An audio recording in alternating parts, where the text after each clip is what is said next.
This show is part of the Head Stuff Podcast Network. Welcome, gather round the fireside and listen to a tale of Fionn McCool, Cú Cullen, Deirdre of the Sorrows, Gráinne Whale. From giants right down to fairies, of both the drooping and solitary, and those who are sometimes scary. Anything goes by the fireside. Yeah. Fireside, the Puka Fireside, the Marrow Fireside. Kings and queens fighting heroes, don't you run from the fun, there's no need to hide. Sit by the fireside.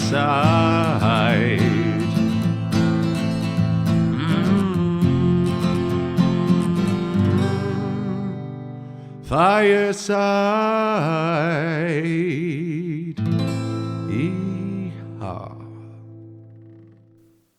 Hello and welcome to Fireside, the Irish storytelling podcast. Each episode of Fireside we take a story from folklore mythology, we retell it, have a chat about the tale itself and about the craft, the culture and the history of storytelling. My name is Kevin Ciolahan, I am your host and your Fireside Bard, and welcome to episode 244 of Fireside. Today on the Irish Storytelling Podcast, we have an adaptation from a collection of short stories by the great writer Bram Stoker.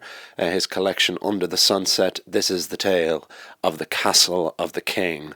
But first of all, a very big welcome to any new listeners and a very big welcome back to any returning listeners. This is the first episode of the podcast I've recorded in nearly a year now, again after another unintended prolonged absence due to commitments with other writing projects I had throughout the years. I also recently moved to London at the start of this summer, so the first time I've kind of felt settled enough here and have finished drafts on various projects that I've been able to dive back into the podcast, and I am so thrilled to be back. I'm so excited.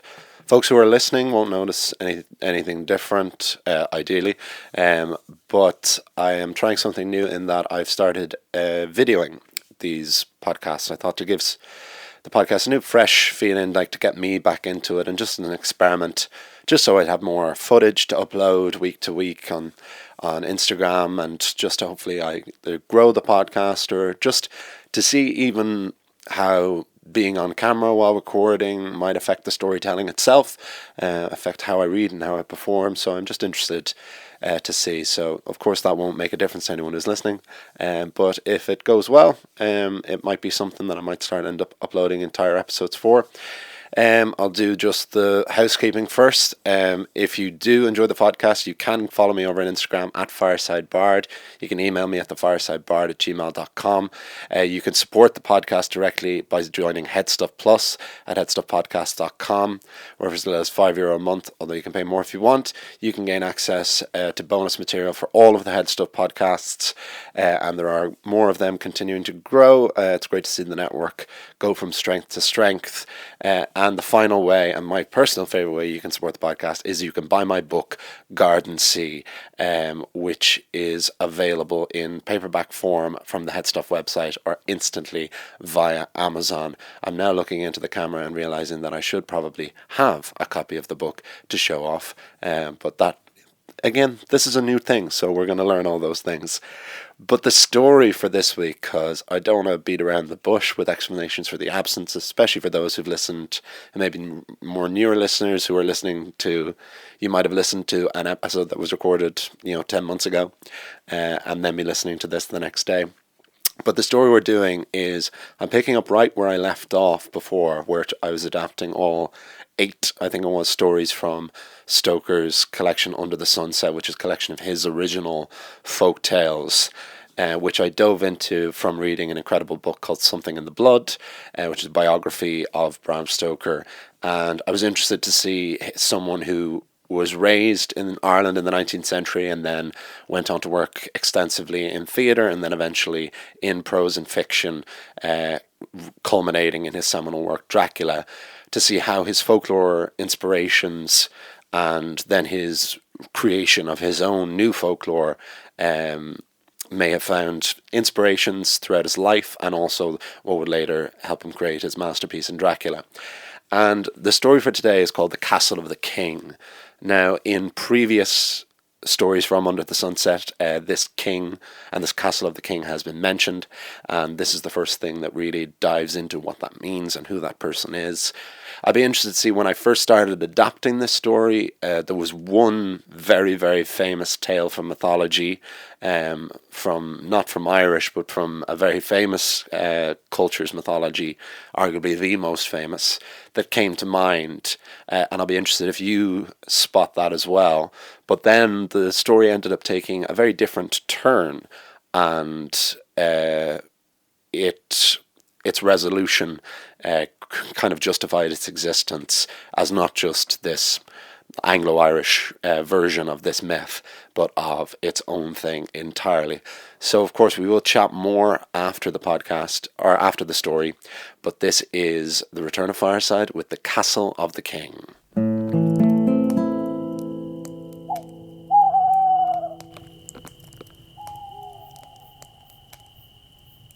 The Castle of the King.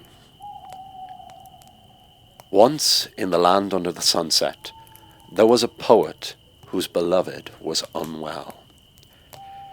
He didn't know it for sure because his love wasn't with him. She had gone back to her family home to see her grandfather before he passed away. It had been several weeks since the poet had seen or heard word from his beloved. He didn't know much in this world, except that he trusted his heart, and in the beating blood flow of the caverns of his chest, the poet felt something was wrong. In the absence of his bliss, the poet thought for the first time in a long time about his life before he was married, how he had been poor, and she from a respectable family. Being a man of words was not a great prospect, even in the land under the sunset. The first time they met, their love was evident and palpable, and felt mutually to an exact degree.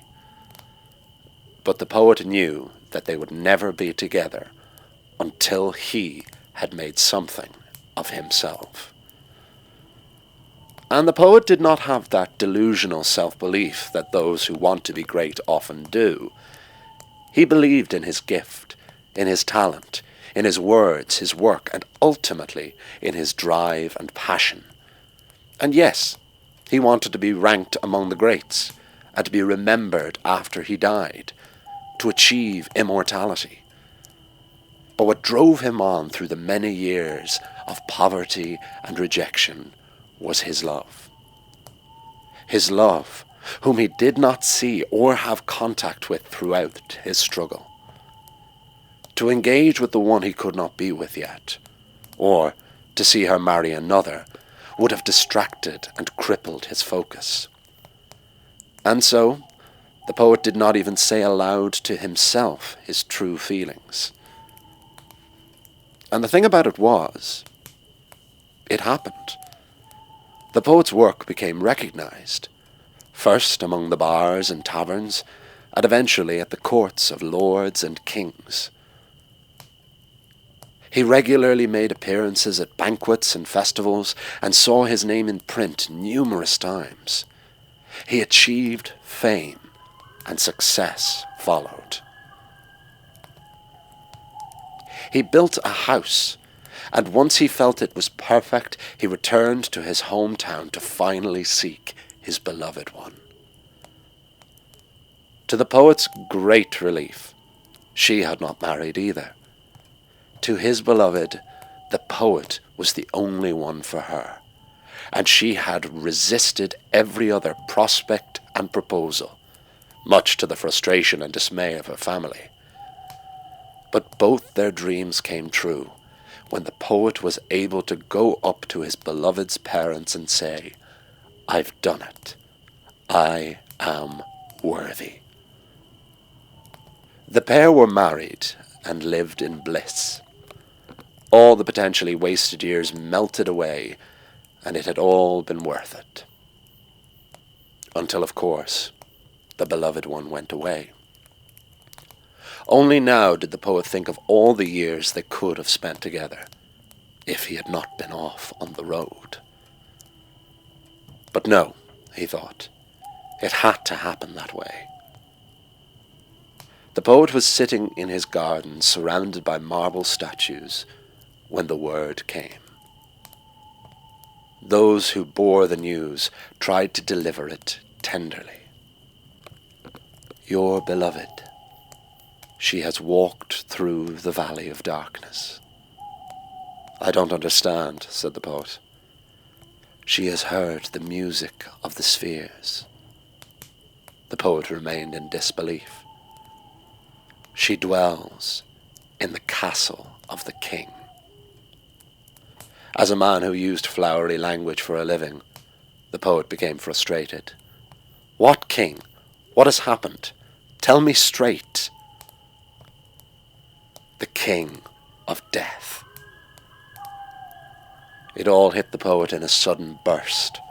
All the wasted time. All in vain. All in vain. No. He would not wallow in pity. He raised his head and said, Then I will go to her. It was as though he was still in denial. You cannot go to the castle of the king. I will go to where my beloved is. I will find her. I have no home or place in this world without her. I will find her and hold her once more in the face of the king of death. And there was no convincing the poet otherwise. He stood up, left his garden, and began his journey to the castle of the king. The day had just begun, and it was the hottest of the year. The land under the sunset is renowned for its weather, but on a day like this, the sun was beating down so harshly that it was not wise to stay out in it too long. But the poet didn't care. He didn't feel thirst, even as his tongue dried and his lips cracked. He passed by a fountain of fellow travellers, each of them dunking their heads and cupping mouthfuls of water into their parched mouths. But the poet didn't stop or drink. He kept walking. He arrived at the edge of the land under the sunset, to the portal to the world beyond. And as always, there were the angels who guard those within from what lies without. The poet had never ventured as far as the portal, and had heard that the angels could only be seen by the dead. So he was emboldened by the sight of their radiant figures. The angels covered the poet in their wings to shade him from the sun. They could feel his grief and love and desire, so they did not try to stop him or to convince him to turn around. The angels folded their wings and allowed the poet through the portal. Now, the king of death is clever. He makes the path to his castle appear desirable. As the poet walked through the portal, he was met with a lush greenery, tropical and bright, with a cool breeze and just enough raindrops to balance out the still shining sun. But soon the sun disappeared, and the trees began to rot. Their branches became like skeletons. The grass became dry and overgrown. It was like walking through the same garden as it descended further and further into disrepair. And with the wilderness came the beasts. First, the poet noticed the shadows of the vultures overhead, who wait in patience for their prey to die.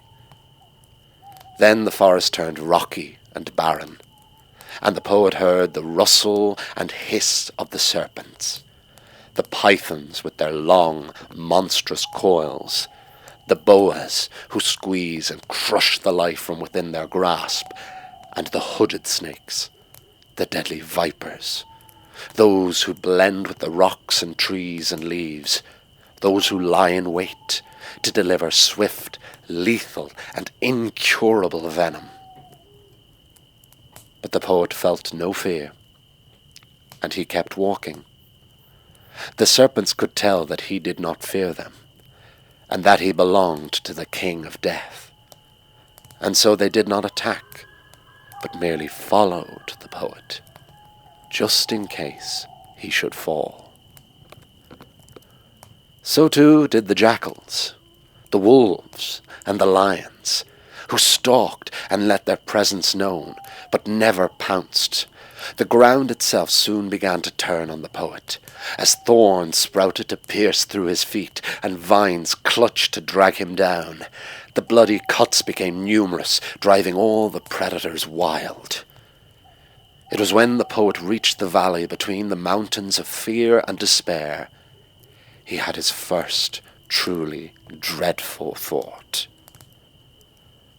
I pray that my beloved did not have to go through such an ordeal, such pain, such misery. Not this, not to her. Her who waited her whole life for me to make something of myself. She who deserved a life of love and happiness, which has now been robbed from her. Why? Why did we fall in love, if it was fated to be so cruelly taken away? But then the poet remembered what he had been told, that his love had walked through the valley of darkness, heard the music of the spheres, and sits in the castle of the king. The poet had now passed into the valley of darkness, and he must be near the sound of the music of the spheres. He was getting closer. He also remembered that his beloved would not have suffered as he had, because the dead do not fear death. This pain was his burden for being alive. And so the poet descended the path between the mountains of fear and despair, attempting to listen for the sound of music. But the music of the spheres is not a choir or an orchestra. Rather, it is the symmetry of the planets in the sky. And as the mountains and wildlife disappeared, the poet was left on a seemingly endless dark path with a clear view of the celestial bodies above. The sky that he had stared at many nights while awaiting the muse's kiss, and now guided him towards his beloved. Guide me, mighty Mars, divine Jupiter, and King of Death himself, Lord Pluto. There was no sound, but there truly was a music to the night sky. A music that meant nothing to the poet, lest he reach his destination. His weariness descended into despair once more. His strength was failing, and he ultimately had no clue how much farther he had to travel.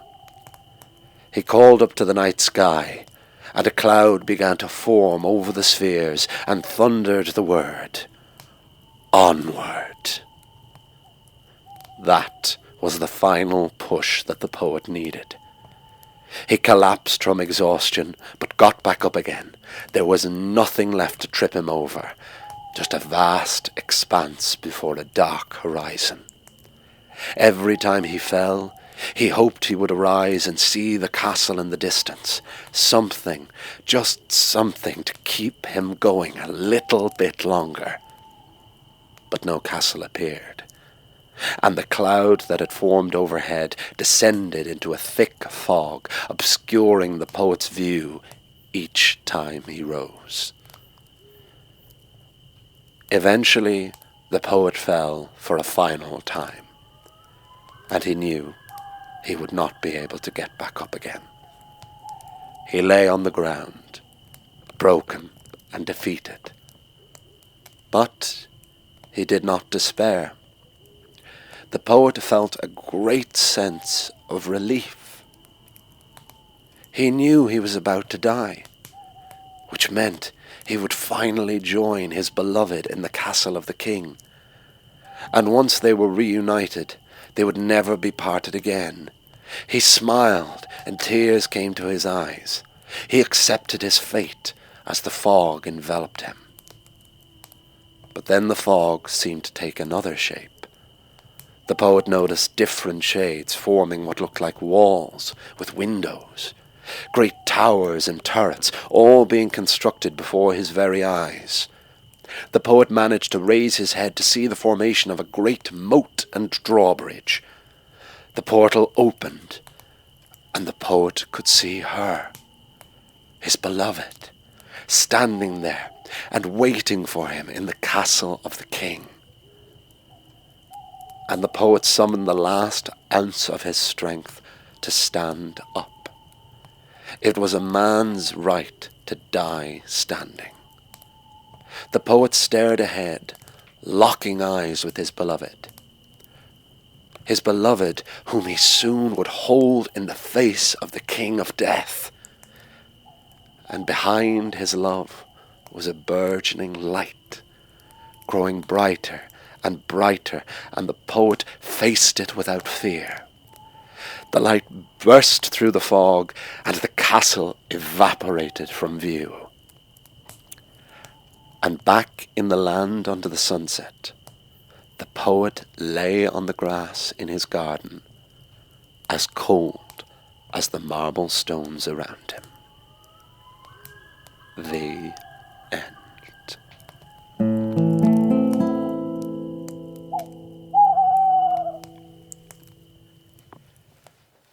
And there we have the tale of the Castle of the King from Under the Sunset, and I hope you enjoyed it. This was a lovely tale to start back with after a long absence. There is something, and it's one of the reasons I wanted to adapt the Bram Stoker stories. There is something that kind of seems almost prosaic or archaic about a lot of these Stoker stories, certainly how they're written. There's beautiful imagination and greatness in them, but they have that very proper Victorian sensibility that a lot of this folklore has. Because sometimes I was thinking while writing this, sometimes I think that a lot of the study of folklore, because so much of it does exist and had its zenith in being written down, a lot of the stories for the first time, and certainly in its popularity being in the Victorian age. So in many ways it is a study of Victorian morality and values, and less so in Ireland, because it wouldn't really have been considered Victorian society, because at the height of the Victorian era was when the Irish were subject to the Great Hunger, the Great Famine, and so there was no celebratory aristocracy except in certain very specific and wealthy parts of the Protestant ascendancy around the country. But there is no doubt that in general a lot of these folklore and the Grimm tales in German folklore are quite similar. There was something about, I just noticed that a lot of these tales seem to come from between like the 1850s and the 1890s. And so because of that, there is almost potentially a stuffiness, which does bring it back to the reason I started Fireside in the first place, was there are so many of these books, these big massive tomes of these stories of folklore that I think can sometimes be intimidating or put people off, to the point where they almost seem like academic works, which I really disagree with, because these were almost exclusively all coming from an oral tradition, and they were meant to be told as stories, and they were meant to be a great amount of life and energy to them, and they were meant to be spoken aloud. So with that in mind, I didn't stray too much from the beats of Stoker's original version of this story. Naturally, it's interesting always when you have a poet or a writer or a storyteller as the central character, because you can't help but read into the writer in terms of an element of autobiography, and then you can't help but put your own little spin of autobiography in it, which I think happens anyway. I think I put a little bit of me in every one of these characters that I adapt. But one has to wonder with Stoker, because of this framing of this poet who was in love with this woman his entire life, and a very classic scenario of him being too poor for her and wanting to make something of himself, and then the tragedy being that when they finally did get together, that she dies, she is taken from him. So one has to wonder, did Stoker see any of himself in that? Because Stoker did spend a huge amount of his life working in finance in Dublin Castle. He was an accountant to begin with, and then, to be honest, worked a lot of his life as an accountant, even working in the Lyceum for Henry Irving. It was very much, he was the business manager. He was working very much in a financial and in a business capacity rather than in an artistic one. But still, of course, was always writing, and he reviewed theatre and reviewed literature, so was always immensely passionate about it, and did marry the most beautiful woman in Dublin, Florence Stoker, who was the massive protector of his estate after Bram died, and famously sued the filmmakers of Nosferatu, which was the first major adaptation of Dracula, which was done completely illegally. And Florence Stoker, as I have said before, was courted by Oscar Wilde as well.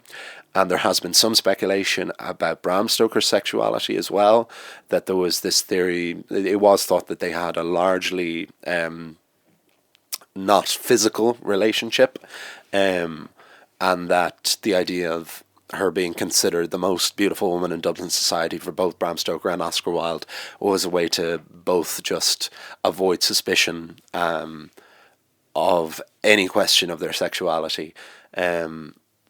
And certainly Bram Stoker, when Oscar Wilde was put on trial, burned all of his correspondence with Oscar Wilde and removed any copies of his works from his library, as so many people did, because they were considered guilty by association when Oscar Wilde went down for the crime of, as it was called, gross indecency. So one has to wonder, was Stoker, when he was writing this, thinking about his wife and his children, and the prospects of him working a very stable civil service job, and then a very successful business capacity in London, but always wanting to write. And to be honest, Stoker did largely write for money. That is something that is quite clear in revisions that he made to Dracula, certainly.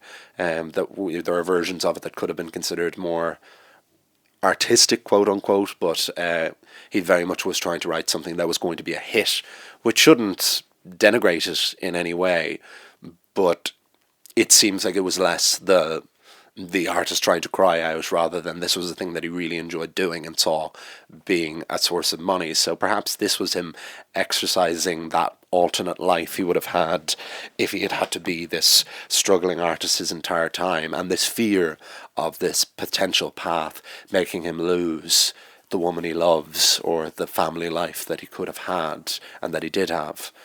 So it's always a very interesting start. And then the story, in case anyone didn't pick up on this, that initially I thought of is one of the most famous of all time, is the tale of Orpheus and Eurydice. The idea of this poet who is married and then his love is taken away and then he goes to the land of death to fetch his love.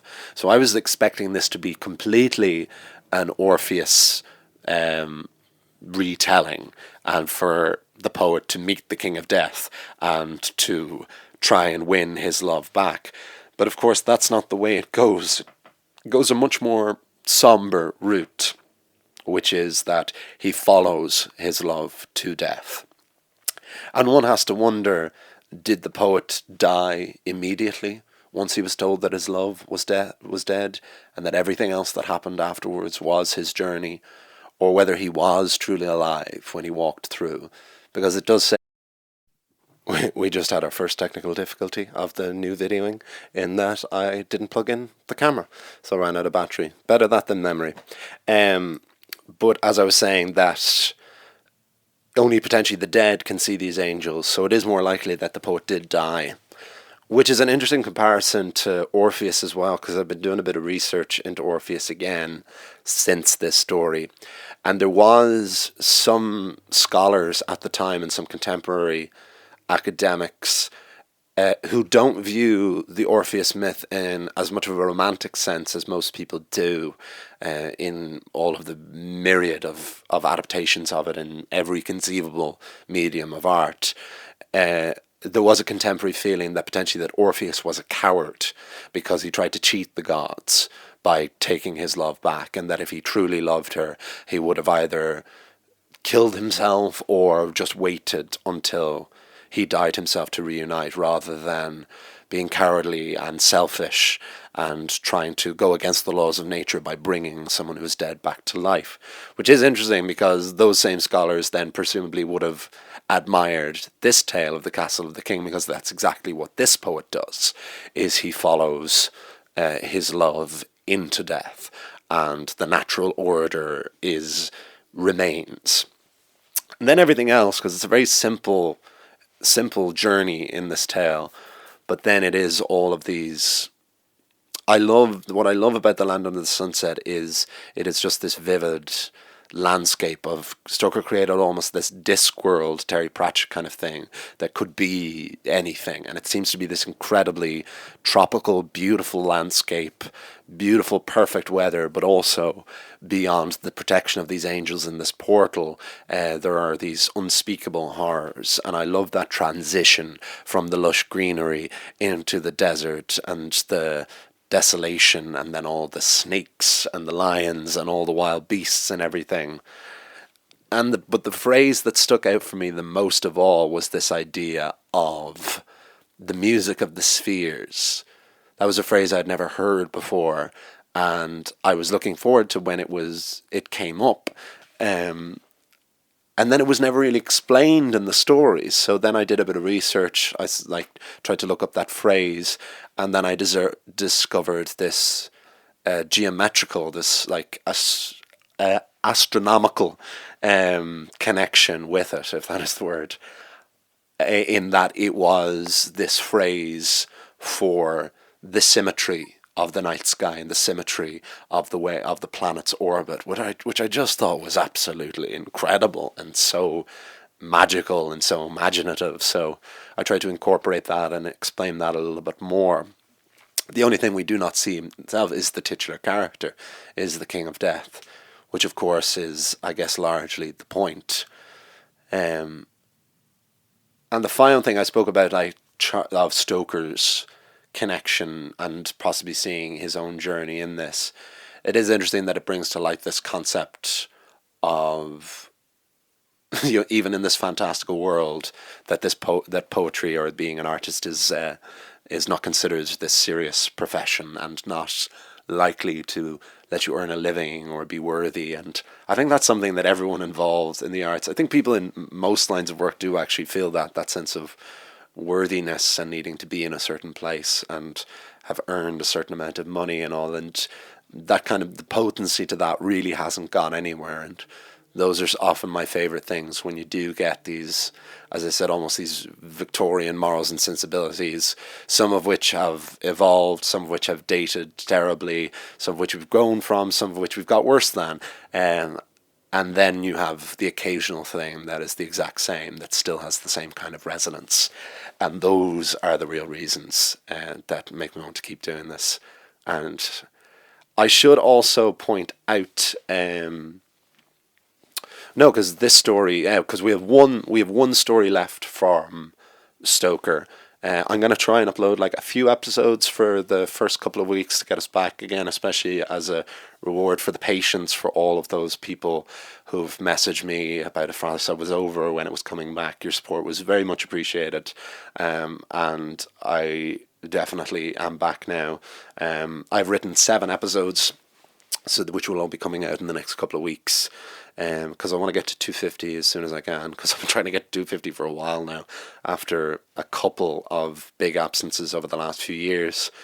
But it was that was the big thing that made me come back. I was always going to come back. It was never going to be over. I always said I wouldn't finish it until I'd done 300 episodes anyway. But